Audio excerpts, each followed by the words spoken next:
capítulo 15, versículo 1 diz: Depois destas coisas veio a palavra do Senhor a Abrão numa visão, dizendo: Não temas, Abrão, eu sou o teu escudo, o teu galardão será muito grande. Então disse Abrão: Ó Senhor Deus, o que me darás se continuo sem filhos e o herdeiro da minha casa é o Damasceno Eliezer? Disse mais Abrão: A mim não me tens dado filhos, de modo que um nascido na minha casa será meu herdeiro. Ao que lhe veio a palavra do Senhor: Este homem não será o teu herdeiro. Quem seria? Eliezer, né? Mas aquele que tuas entranhas, ou de tuas entranhas sair, será o teu herdeiro. Então o levou para fora e disse: Olha agora para o céu e conta as estrelas, se as podes contar. Então ele disse: Assim será a tua descendência. Creu Abrão no Senhor, ele foi imputado para a justiça. A gente vai entender bem o que significa isso aqui depois, ok? Disse-lhe mais: Eu sou o Senhor que te tirei de Ur dos Caldeus para dar-te por herança esta terra. Perguntou-lhe Abrão: Ó Senhor Deus, como saberei que hei de herdá-la? Respondeu-lhe: Toma-me uma novilha de 3 anos, uma cabra de 3 anos, um carneiro de 3 anos, uma rola e um pombinho. Abrão trouxe-lhe todos esses animais, partiu-os pelo meio e pôs cada parte deles em frente da outra, as aves, porém, não partiu. Então as aves da rapina, ou de rapina, desciam sobre os cadáveres, porém Abrão as enxutava. Ao pôr do sol caiu um profundo sono sobre Abrão, ele sobreviveu grande pavor e densas trevas, ou densas, né? Então disse o Senhor a Abrão: sabe com certeza que peregrina será a tua descendência em terra alheia, e será reduzida à escravidão, e será afligida por 400 anos. Isso aqui é Deus prevendo, avisando Abrão o que ia acontecer com o povo de Israel no Egito. Ok? Era profético isso aqui. Mas eu julgarei a nação, no caso do Egito, a qual ela tem de servir, e depois sairá com muitos bens. Nós vamos aprender isso aqui quando o povo de Israel estiver saindo do Egito. Vocês vão ver o que aconteceu. Profecia do próprio Deus. Tu, porém, irás para os teus pais, no caso, vai morrer, e em boa velhice será sepultado. Na 4ª geração voltarão para cá, pois a medida da iniquidade dos amorreus ainda não está cheia. O que é que Deus está dizendo aqui? Que aquelas 7 cidades, os amorreus, os heveus, os ferezeus, os jebuseus, os heteus, todos eles que cometem, no caso aqui, cometeram atrocidades, ainda não havia chegado o nível. Então Deus vai dando colo, como aconteceu com Sodoma e Gomorra. Deus foi dando colo. E aqui no nosso mundo a mesma coisa. Nossa época Deus está dando colo. Deus está permitindo muitas atrocidades até chegar o cálice transbordar. Ok? Aí o versículo 17. Posto o sol, havendo densas trevas, e um fogo fumegante e uma tocha de fogo apareceram e passaram por aquelas metades. Naquele mesmo dia fez o Senhor uma aliança, de novo aqui, ó, com Abraão, dizendo: A tua descendência tem esta terra, desde o rio do Egito até o grande rio Eufrates, o Queneu, o Quenezeu, o Cadimoneu, o Eteu, o Ferezeu, os Refaíns, o Amorreu, o Cananeu, o Girgaseu e o Jebuseu. Ou seja, Deus está dizendo que deu todo esse território para Abraão. Entenda, Deus está dizendo que deu, mas haveria um tempo certo deles assumirem, se tomarem posse. Na 4ª geração. Então vamos entender. Abraão teve Isaac, 1ª geração. Jacó, 2ª geração. Ok? E depois de Jacó, vieram os filhos de Jacó. Vamos entender aí? Judá, José, ok? E então, daqui, porque nós vamos ver depois, que eram 12 tribos. O povo de Israel era composto por 12 tribos. Mais na frente, essas 12 tribos, elas subdividem, não por igual.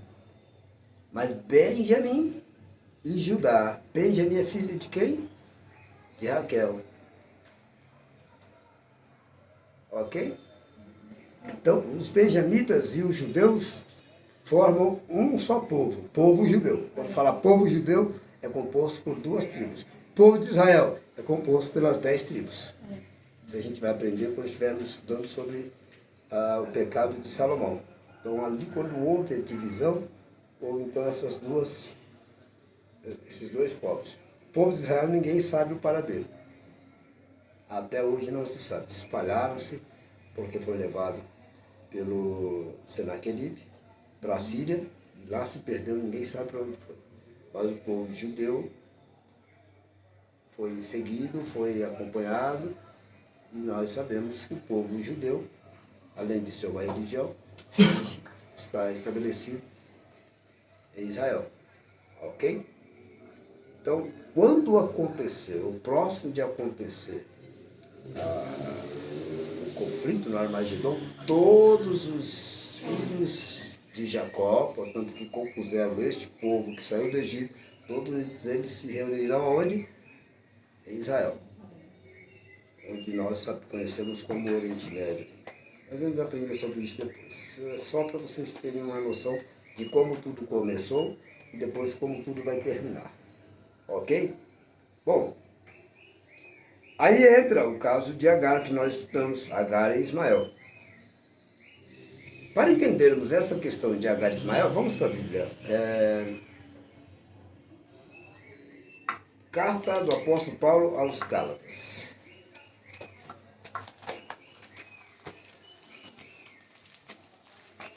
Carta do apóstolo Paulo aos Gálatas.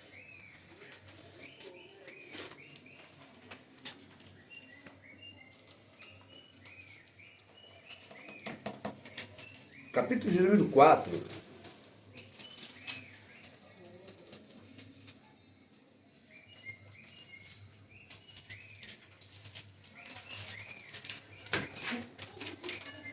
Versículo de número 21.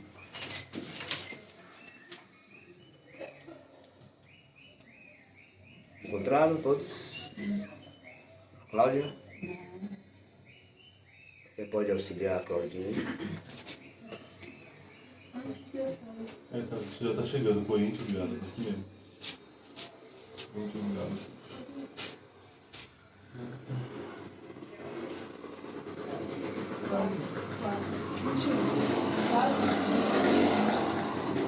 Ok?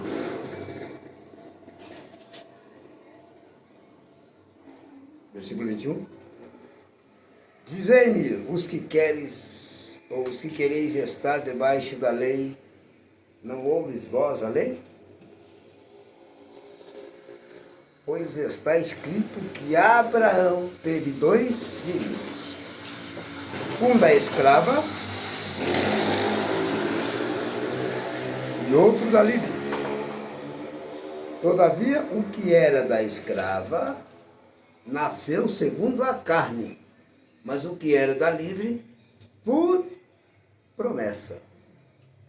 O que é que Paulo quer dizer? Quando houve a sugestão, não dá para dizer aconselhamento, mas quando houve a sugestão de Sara em pedir que Abrão tomasse sua serva Agar por mulher, entendendo ela possivelmente que Deus fez promessas a Abraão e não a ela. Porque Deus disse que seria da semente de Abrão. Então ela entendeu que sendo da semente de Abraão, não necessariamente seria da semente dela também. Que seria de Abraão com supostamente outra mulher. Curioso que o casal não foi consultar Deus, né? Mas ela tomou essa decisão, achando que Deus estava demorando em cumprir a promessa, e então deu a sua serva Agar para ser esposa de seu marido. E tendo ele deitado com ela, portanto engravidou, ela teve Ismael. E Deus permitiu. Você lembra dele? Mas será que, vamos supor, eles não foram consultar a Deus porque no fundo eles sabiam que era um processo errado? Porque geralmente às vezes as pessoas que sabem que é uma coisa errada não vão consultar a Deus. Então às vezes na cabeça de Sara, tipo assim, eu não vou pedir, porque assim, eles tinham contato com Deus face a face, né, Abraão. Então assim, ele poderia pensar, só que ele já sabia que era errado. Então assim, eu não vou consultar a Deus, porque eu sei... É que naquela época podia, né? Tipo... Ah, talvez ele nem sabia que era errado, então. Porque geralmente Abraão tinha podia, muita... assim, homem ter outras mulheres. É. Né? Então, Duas, natural. três, tanto Isso, querer. 7 mulheres, vamos supor. Pois é, não necessariamente. Ali foi além da permissão, foi tolerância de Deus. Deus nunca ordenou que o homem tivesse mais de uma. Nunca foi ordenança de Deus. A gente vê que o filho de Adão, ele teve 2 mulheres. Né? O neto de Abraão, de Noé, teve 2 mulheres. Né? Mas ficou só nessa experiência. Depois nós deparamos com este fato aqui, que ela era serva, ele não tinha nenhum contato. Sério. Tá certo? Ela era serva, ela não era mulher dele. A sugestão partiu de Sara, subentendendo-se que a promessa era envolvendo apenas Abraão, e não ela. O que a gente pode usar como paralelismo? O chamado. Quando Deus chama o marido, a chamada não é do marido, como algumas denominações afirmam e como algumas esposas entendem como sendo. Quem recebeu o chamado é o meu marido, eu não, negativo. Se ele recebeu o chamado é porque ele tinha a esposa. Verdade. E se Deus fez promessa a Abraão, Abraão não era solteiro. Sozinho. Ok? Deus não faz promessas de filho a nenhum homem solteiro. Verdade. Se Deus fez promessa a Abraão, foi porque ele era casado. Tá certo? Mas, aí vem a pergunta que o Tiago fez. Será que eles não consultaram a Deus entendendo que estava errado? Primeiro que provavelmente não. E mais do que isso, se eles entendessem que estava errado, aí sim, Abraão, pelo perfil que a gente percebe dele aqui, ele consultaria. E a iniciativa não partiu dele, Tio dela. partiu dela. E a gente vai ver mais para frente, quando esses 12 filhos, fala dos filhos, mas ninguém fala da Diná. Na verdade eram 13, né? Eram 12 filhos e uma filha que já conteve. Ninguém fala de Diná. Diná foi abusada pelo próprio irmão. Confere? A gente vai entender todo esse imbróglio tudo aí. A gente vai explicar isso aí. Mas propriamente dito aqui, por quê? Nós falamos isso. Por que que Deus permite? Deus não disse para fazer, mas Deus permitiu. Havendo esta permissão e, consequentemente, vindo aos fatos, isso configuraria o quê? Configuraria filho segundo a carne. Ok? Então Deus deixou acontecer porque estava no script que isso iria acontecer. Então Deus permite. Senão, Paulo não teria argumento para explicar a diferença daquele que é nascido segundo a carne, que é a aliança, o tempo da escravidão, e o que é nascido segundo a promessa. A promessa alcançou não só Isaac, como também a todos quantos receberam e aceitaram o Evangelho de Cristo. Então a diferença está onde? Ismael é a vida na escravidão, portanto eram filhos da escrava, filhos da escravidão. Então quem não Ou seja, quem não faz com Deus alguma aliança, quem não faz com Deus alguma profissão de fé, ainda vive a natureza da escravidão, que é a natureza da carne. Ok? Então, Ismael representa a natureza da carne, porque ele veio da escrava. Portanto, todo aquele que não é nascido de novo, portanto, não faz parte do filho da promessa, que é Isaac, ainda faz parte da escravidão. E na carta aos Efésios, olha o que Paulo diz, para vocês entenderem. Efésios é a próxima carta, tá certo? Só virar a página aí. Olha o que Paulo diz na carta aos Efésios.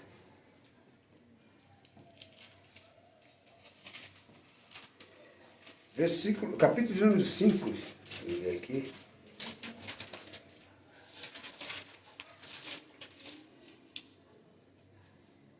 Deixa eu conferir direitinho antes de ler para vocês.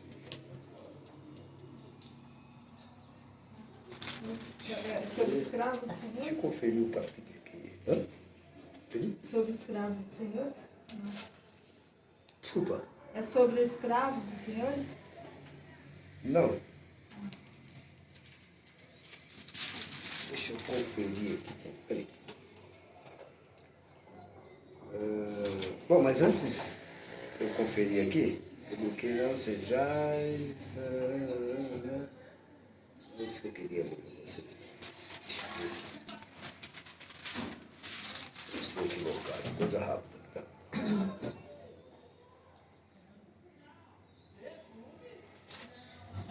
Tá, deixa eu complementar aqui, aí eu vou voltar lá. Peraí. Ainda em Gálatas, capítulo número 2, ok? Versículo 8 diz: Pois Deus que operou eficazmente em Pedro para o apostolado. É isso? Acho que não, eu estou em página aqui, é o capítulo 4, vai matar. É o capítulo 4, versículo 24. O que se entende por alegoria, pois estas mulheres são as duas alianças, olha o que disse. Uma aliança é do Monte Sinai, gerando filhos para a escravidão, que é Agar. Ora, esta Agar é Sinai, um monte da Arábia, que corresponde a Jerusalém atual, porque é escrava com seus filhos. Mas a Jerusalém que é de cima é livre, a qual é mãe de todos nós. Mãe de todos nós. Lembra que nós falamos sobre quando Ismael foi para o Egito e tal, saiu do deserto, foi para o Egito, e que a partir dali ele casou-se com uma egípcia e veio dele a Arábia, os árabes da linhagem de Ismael, os israelitas da linhagem de Isaac, ok? Descendentes. Portanto, a Arábia é a terra dos ismaelitas, descendentes de Ismael. Por isso que eles brigam ali um pedaço de terra, porque a herança veio através de Abraão, no caso Abraão. Então, eles dois sendo filhos de Abraão, eles tinham, entre aspas, por direito da terra. Por isso que eles lutam até hoje. Tá certo? Os árabes e os israelitas. Vamos entender futuramente sobre os palestinos. O que é isso, palestino? Vamos explicar. Porque, na verdade, a Palestina, Jesus cresceu na Palestina. Depois ele ir para Israel, para, no caso, Jerusalém. Então, a Palestina ela tem uma ligação intimamente associada aos judeus, portanto, a Israel, por motivos históricos que a gente vai entender. E a pergunta é, Jesus era palestino ou era judeu? Evidentemente que judeu, porém, criado na Palestina, tá certo? Depois foi para Israel, Jerusalém, onde ele foi morto, crucificado fora da cidade, evidentemente, ou dentro da cidade. Bom, agora vamos ao que eu quero. A Bíblia diz, eu estou procurando aqui, como eu não anotei, eu não quero ler referências erradas. Eu preciso trazer com mais certeza. Então eu vou ocultar vocês aí do que eu ia ler agora, porque não é exatamente esse versículo aqui. Posso mandar para vocês no grupo lá a referência. O que a Bíblia diz? E Paulo escreveu. Paulo escreve sobre filhos adotivos. Nós somos filhos adotivos. E em sendo filhos adotivos, Paulo diz que nós recebemos o direito de um filho legítimo. Quem era filho legítimo de Abraão e Sara? Isaac. Ismael. Isaac. Tá certo? Isaac era filho legítimo. Promessa era para o filho legítimo. Então, quando nós aceitamos o Evangelho de Cristo, Deus nos adotou. Nós somos filhos adotivos. O único filho de Deus é Jesus. Filho unigênito do Pai. Nós não somos filhos de Deus. Nós somos adotivos e recebemos o direito de ser filhos. Tá certo? Mas, propriamente dito, só Jesus é filho unigênito do Pai. Então tem pessoas que falam, eu sou filho de Deus. Só Jesus é filho de Deus. Então existe o filho por direito, tá certo? O filho legítimo, no caso de Jesus, filho único de Deus. E eu vou explicar sobre essas três diferenças sobre filhos mais para frente, para entendermos qual é o nível de afilhado ou de filiação que nós temos. Nós recebemos o mesmo direito de Jesus. Ou seja, ele, Jesus, é herdeiro de Deus e nós somos co-herdeiros de Cristo. O que é co-herdeiro? Nós temos direito à mesma herança. Tá certo? É como se o pai pega a laranja que pertencia só ao filho e agora parte essa laranja ao meio. Dá metade para o filho legítimo e outra metade para os filhos adotivos, que é o nosso caso. Então nós fomos adotados e por isso e para isso nós precisamos seguir à risca as mesmas diretrizes impostas ao filho legítimo. Daí vem o que nós aprendemos na carta do apóstolo Paulo aos Filipenses, que tenhamos ou devemos ter o mesmo sentimento que houve em Cristo Jesus. Por quê? Porque ele sendo filho, ele obedeceu até a morte. E nós, igualmente sendo filhos, mesmo adotados, devemos também seguir o exemplo dele, sendo obediente a Cristo até a morte. A exemplo de Isaac. Isaac, quando foi levado, no capítulo 22 de Gênesis, quando ele foi levado por Abraão para ser oferecido sacrifício, ele foi obediente. No momento do sacrifício, ele nada disse, ele simplesmente submeteu-se a ser amarrado e ser colocado no altar.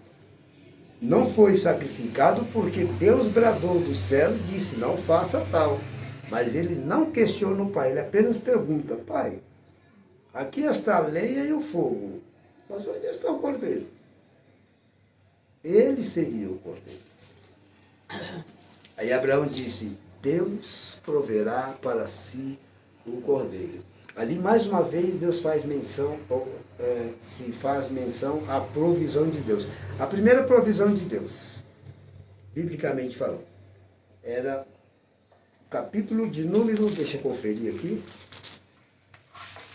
Gênesis, capítulo de número 2.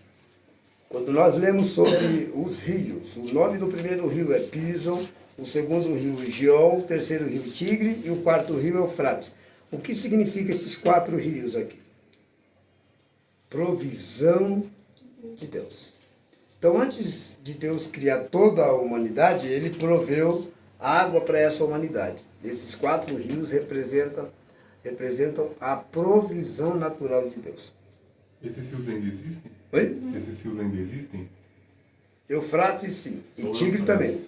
O rio Pison, provavelmente sim, mas eu posso conferir para lhe dar uma certeza. E Gion também, mas esses dois últimos, que é Tigre e o Eufrates, são os rios mais conhecidos. Eufrates, inclusive. Tá certo? Então, esses rios, eles representaram o quê? A provisão de Deus. E agora, quando nós, comentando aqui, nós vamos ler, talvez na próxima aula, sobre a oferta, ou o voto, ou o sacrifício que Abraão faz, levando o seu filho, ali, monte, o nome passou a ser Monte Deus Proverá. Por que esse nome? Porque Deus proveu. Quando Deus proveu o cordeiro. Né? No Deus lugar do proveu o Isaac. cordeiro. Tá certo? Também. Mas o nome se deu Deus proverá, porque Abraão disse, Deus proverá. Então, quando Abraão deu esta a resposta, automaticamente ficou marcado ali, historicamente, que aquele monte, onde ele deu essa resposta, receberia esse nome, Monte da Provisão. Por que esse é o nome Monte da Provisão? Porque primeiro houve este ritual. É bom entender que ritual nem sempre é associado a ritual satânico. É que se usa muito a palavra ritual para referir-se a algo satânico. Mas na verdade o ritual é tudo que envolve uma cerimônia. É um preparo, né? A Santa Ceia, por exemplo, é um ritual. Batismo, por exemplo, é um ritual. A apresentação de criança, que não é obrigação, não é bíblico. Você tem que apresentar, isso não é bíblico. Tá certo? Tem que apresentar, apresenta por questão litúrgica, não é Bíblia. A Bíblia não ordena ninguém a apresentar ninguém. E nem permite batizar, pior ainda. Mas a apresentação pode ser um ritual litúrgico e religioso, só. Se não quiser apresentar, não há nenhum pecado. É bom que saiba disso, né? Poucos sabem. Tem que apresentar, irmão. Já nasceu, tem que apresentar. Tem que apresentar. E assim, tem que apresentar. Vem de onde? Apresenta, né? A irmã quer apresentar? Não, amém. Eu quero ver qual igreja vai falar isso. Tem que apresentar, tem que, né? Mas não é bíblico. Você só pode E por que e os deve fazer. católicos Oi? batizam as crianças novinhas? Desculpa? Por que os católicos batizam as crianças Eu novinhas? pergunto, quem disse que são os católicos? A partir do momento que a igreja batiza criança, que se dá até 12 anos, é a mesma coisa. É a mesma coisa, verdade. Sabia? Você pode apresentar uma criança na igreja, por questão litúrgica, até 12 anos. Por que pode apresentar? Porque não pode batizar. E se está batizando, Tá. está seguindo quem? É, isso. E essa idade de 12 foi um estabelecimento, porque eu não sei, a criança não fica adulta depois dos 12. Tem criança que com 8 Não, anos não já- fica adulta, mas fica pré-adolescente. É adolescente, né? Já entra na adolescência, já começa a querer. Exatamente. Entendeu? Então, Porque, tipo assim, eu Aí- vejo que as pessoas falam muito 12. Mas dependendo de crianças, 8 já é perturbada. Tem criança que é normal depois de Mas ainda é 14. criança. mas Satanás tem inocente. qualidade para perturbar. É. Às vezes a criança já Entendeu? nasce já perturbando. Também daí, É também pegando um gancho, também daí não justifica o fato de batizar uma criança que não sabe o que está acontecendo com ela, dado a responsabilidade que é o batismo. Verdade. Porque o que é batismo? O batismo é uma aliança. Tá certo? O batismo é uma aliança, que você tem que saber o que você está fazendo. Sim. Ok? Se uma criança diz que tem certeza, como você vai confiar na certeza de uma criança? É, verdade. Nem os O adolescente adultos está ainda em busca da sua personalidade, o adolescente. Imagina uma criança, Criança sabe. que hoje o mesmo tempo que quer ir à igreja, amanhã não quer mais, e isso faz parte dela, da criação. Não é Satanás que está tirando ela da igreja, não. Ela simplesmente não vê mais graça, porque criança vive do que acha graça.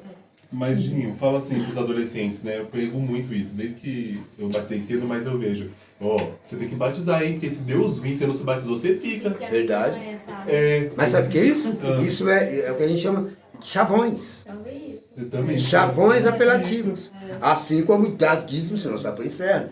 Isso é chavões, isso é muito grave. As denominações cometem um ato muito grave, intimidar os pais a influenciar os filhos a se batizar. Porque quando você se batiza, você passa a fazer parte do rol de membresia. Eles, é. Você, por questão de membresia, se é por questão de registro, como prova de que há uma quantidade de membros, isso é louvável.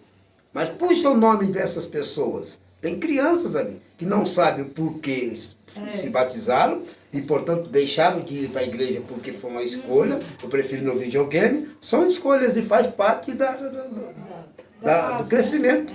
A escolha. Por isso que é importante simulado, gente. Para batizar tinha que ter um simulado, um textão, assim. Para a pessoa, antes de se batizar, tipo assim, passar um monte de coisa. Porque às vezes adolescente, vou lá me batizar, mas ele não entendeu o propósito. Mas aí eu volto a falar e, lamentavelmente, vou dizer, a igreja não tem interesse de ensinar isso, porque ao ensinar ela vai perder os seus membros. Porque eles são membros garantidos. Eu, quando eu fui batizada, São membros eu garantidos. tive Não precisa evangelizar se tem uns aqui para batizar. E pega, batiza.